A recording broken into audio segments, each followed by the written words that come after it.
Baba Saheb doctor Bhimrao Ambedkar के विचारों को मानने वालों के लिए एक शानदार और गर्व करने वाली खबर है। खबर भारत चीन से जुड़ी हुई है।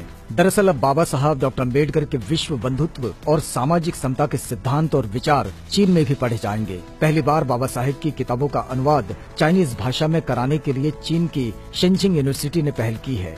वरिष्ठ अधिवक्ता नितिन मेश्राम ने बताया कि जेएनयू के प्रोफेसर वाईएस अलोने ने बाबा साहेब के जीवन दर्शन से जुड़ी कई किताबें शेनचिंग यूनिवर्सिटी के प्रतिनिधियों को उपलब्ध कराई है। इसके साथ ही प्रोफेसर अलोने की किताब का भी चाइनीज में अनुवाद करने के एग्रीमेंट पर हस्ताक्षर किए गए। यूनिवर्सिटी के अधिकारियों ने कहा कि हम इन किताबों और विचारों के लिए अलग से अंबेडकर रीडर्स मंच भी बनाएंगे। प्रोफेसर वाईएस अलोने दिल्ली स्थित जवाहरलाल नेहरू यूनिवर्सिटी में school of arts and aesthetics में प्रोफेसर हैं।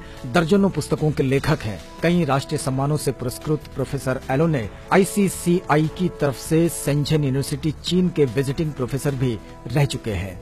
भारत सरकार की तरफ से नीति आयोग के संस्कृति संबंधी ग्रुप के विशेषज्ञों में वे शामिल हैं। बाबा साहेब और गौतम बुद्ध के विचारों से प्रभावित हैं, इसलिए देश भर में उनके विचारों को फैलाने के लिए कार्यक्रमों में जाते हैं। प्रोफेसर होने के साथ ही आपको सामाजिक चिंतक और विचारक के बतौर भी जाना जाता है।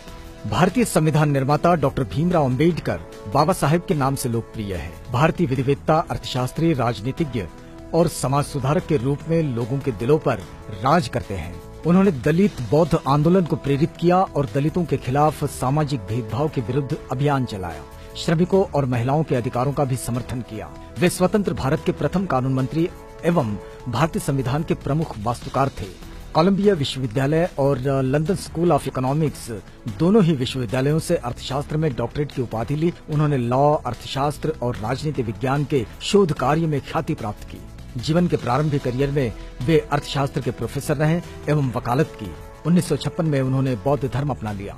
1990 में भारत के सर्वोच्च नागरिक सम्मान यानी कि भारत रत्न से मरणोपरांत सम्मानित किए गए।